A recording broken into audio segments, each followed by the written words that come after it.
जोगनी रे जोगनी बरत रहीबे, रानी मोर सुरता करत रहीबे। जोगनी रे जोगनी बरत रहीबे, रानी मोर सुरता करत रहीबे।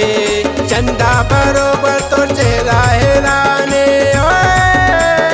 चंदा बरोबर तो चेहरा है रानी, दिया बरोबर जलत रहीबे। जोगनी रे जोगनी बरत रहीबे, रानी मोर सुरता करत रहीबे। जोगनी रे जोगनी बरत रहीबे, रानी माया तय करत रहीबे।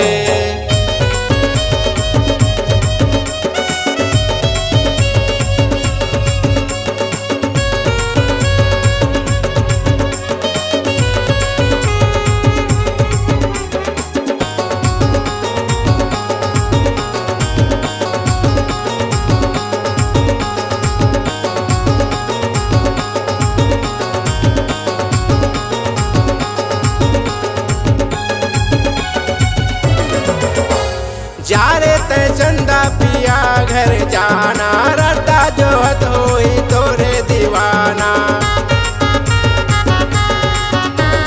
जा रे ते चंदा पिया घर जाना, रटा जोहत होई तोरे दीवाना। नवा तोरे संगी बड़े घराना, अपन बना के ते सबला चलाना। हंसत खेलत चलत रहीबे, हंसत खेलत चलत रहीबे। राते दिन फूलत फलत रहीबे।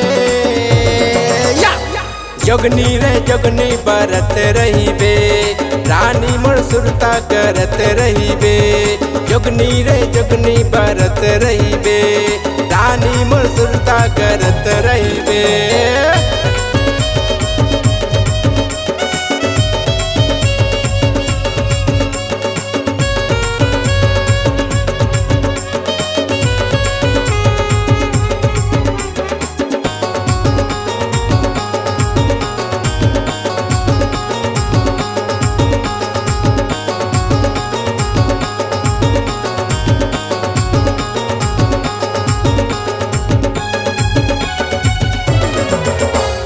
दाई दादा के ते बेटी दुलारी, घर के ते रानी हज राजकुमारी।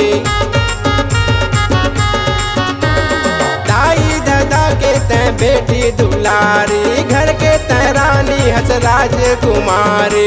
बाबू के बगिया के ते फूल कहना, हंसत बोलत उड़ जाबे रे मैना। बन के चिड़ैया चहकत रहीबे, बन के चिड़ैया चहकत रहीबे। गुलाबी कली कसमकत रहीबे। जोगनी रे जोगनी बरत रहीबे, रानी मोर सुरता करत रहीबे। जोगनी रे जोगनी बरत रहीबे, रानी माया तय करत रहीबे।